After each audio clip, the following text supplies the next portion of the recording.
खुलुमबाय हेपि दिवालीनि बयनिसिमबो आंनि अननाय आरो खुलुमनाय जासिहरबाय। स्कुलाव मास्टारफोर बिहरदों आरोना जेवारियाव आलारि बाथियाव मोजां आखिनानै कालार फोननानै लांनांगौ। सोर माबायदि कालार होनो हायो सोरनिया साबसिन जायो नाम्बार होगोन आरोना। गिबियावनो आङो रेड कालार होनानै लागोनसै, बिनि उनाव आङो बेयाव पिंकसो होगोन आरोना, मानोना पिंकखौ एसे लाइटसिन नुयो। आं जिहेतु जिखिनि सिगाङावनो बे भिडिअखौ आपल'ड होदोंमोन ओमफ्राय आंनाव कपिराइट फैदों आरोना, मोनसे गोजाम बर' मेथाइखौ आं मिउजिकखौ एड खालामदोंमोन, ओमफ्राय दा नै दाननानै गोदान आङो माबा इडिट खालामफिननांबाय। बहुद टाइम नांबाय आरोना बेखौ खालामनायावनो। खस्थ' जायोना, उनाव क्लेम खालामनो हायो हाबाबो बहुद खामानि थायो, बेखायनो आङो दाननानै गोदान आपल'ड होफिनसै आरोना।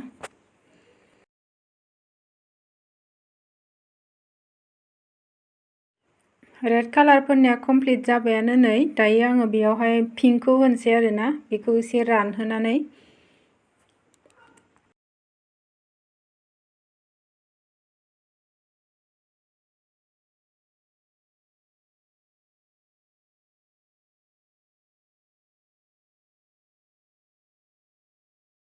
दायो आं नै पिंकखौ फुननोसै, माबायदि साजियो नायनि र'। मानोना पिंकआव जिखि बिबार बायदिसिना आखिया मानो एसे साजियो आरोना। नांनायखौनो नुवाखै बारा, इयाव रानबा मोजां नुगोन आरो।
दायो जाबायानो नै, ओमफ्राय नैबे जिं जिङाव ना जिलिक जिलिक होनो लाबोदों आरोना, जोंनाय साजिनायनि। बेखौ सिथाबनोसै आरो मोजां नुनायनि। मा होनोथाय आंबो बारा मोजां मिथिया, जायखिया जिलिक जिलिक होनबाय आरो आं।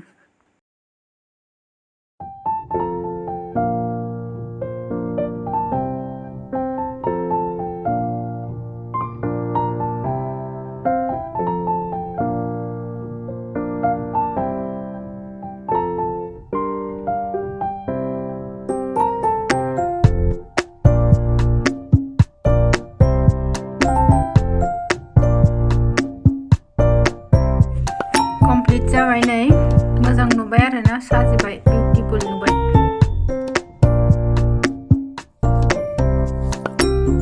नै मालाय आरोबाव थरलिया गाव मोननै बानायबावसैनो मा कालार होनानै बानायो